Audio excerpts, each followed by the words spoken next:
Sa patuloy nga na pagkalat ng balita patungkol sa umano ay tuluyang paghihiwalay ng mag-asawang Maine Mendoza at Arjo Ataide, ay marami nga sa mga fans at lalo na sa netizens ang nagtatanong kung ano nga ba ang tunay na nangyari at bakit biglaan ang naging paghihiwalay ng showbiz couple.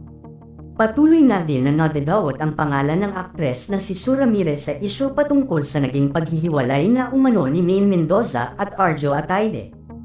Ito ay matapos maglabas umano ng isang blind item ang showbiz columnist na si OG Diaz sa kanyang vlog kamakailan lamang.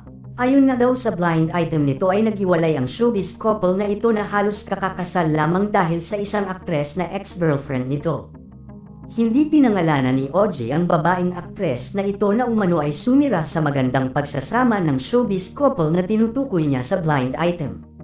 Dahil dito ay marami nga ang nagme-mention sa pangalan ng aktres na si Sue Ramirez dahil ito umano ang matagal na naging karelasyon noon ni Arjo Ataide bago pa man pumasok sa buhay ng aktor si Maine Mendoza. Marami nga ngayon ang nakaraang muling kumakalat dahil na din sa issue noon na umano ay nabuntis nga ni Arjo si Sue Ramirez na hindi kailanman napatunayan ng mga netizens. Nang naging maingay nga ang balita patungkol sa nasabing isyo ay agad kasi noong nagtungo ng ibang bansa si Sue Ramirez at ayon sa balita ay ang dahilan umano ng aktres ay ipagpapatuloy daw ni Sue ang kanyang pag-aaral sa ibang bansa. Ngunit marami nga noon ang hindi kumbinsido na nagsasabi ng totoo si Sue dahil na din sa pumutok na isyo nilang dalawa ni Arjo Ataide. Sa katunayan nga nito lang nakaraang araw ay inamin na nga ni Sue at Arjo ang buong katotohanan hinggil sa sinasabing anak umano nilang dalawa. Samantala sa pagsiwalat nga at pagkakabunyag ng mga lihim ng nakaraan ni Arjo at Sue ay ang labis ng naapektuhan dito ay ang asawa ni Arjo na si Maine Mendoza. Inilihim umano ni Arjo ang buong katotohanan sa kanyang asawa dahil natakot daw ito na baka hindi siya matanggap at magustuhan noon ni Maine lalo na ng pamilya nito dahil matatandaan na mataas ang standard sa buhay ng pamilya ni Maine lalo na at galing ang aktres sa isang marangyang pamilya at mayamang pamumuhay. Samantala sa naging paghihiwalay ng ito ni Maine Mendoza at Arjo Ataide ay marami sa netizens ang galit na galit kay Arjo lalo na ang fans ng aktres. Lalo na ding malaki ang galit ng pamilya ni Maine Mendoza sa ginawang panloloko ni Arjo kay Maine. Marami din daw na nadiskubre ang pamilya ni Maine tungkol kay Arjo na ayaw pa nilang isa publiko sa mga panahong ito.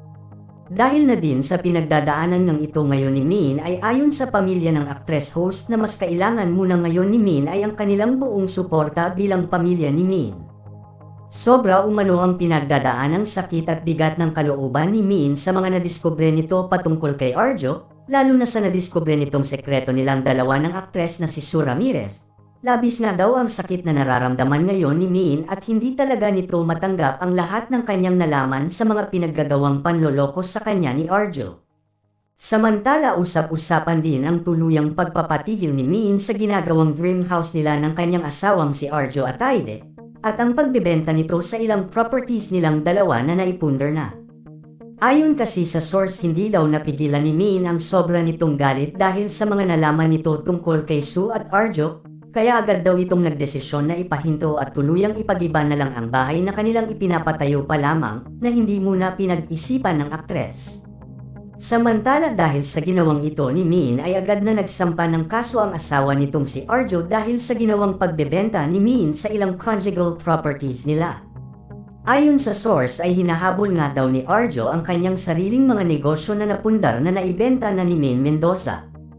Hindi nga daw matanggap ni Arjo na kayang gawin ito ni Maine dahil sa matinding galit nito sa kanya.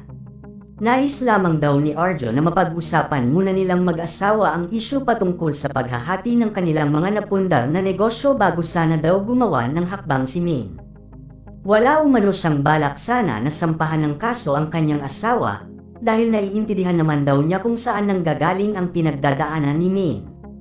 Inaamin din daw nito ang kanyang mga kasalanan ngunit nais lamang daw niya na may settle na ang lahat para makapag-umpisa na muli silang dalawa ni Maine ng kanya-kanyang mga buhay.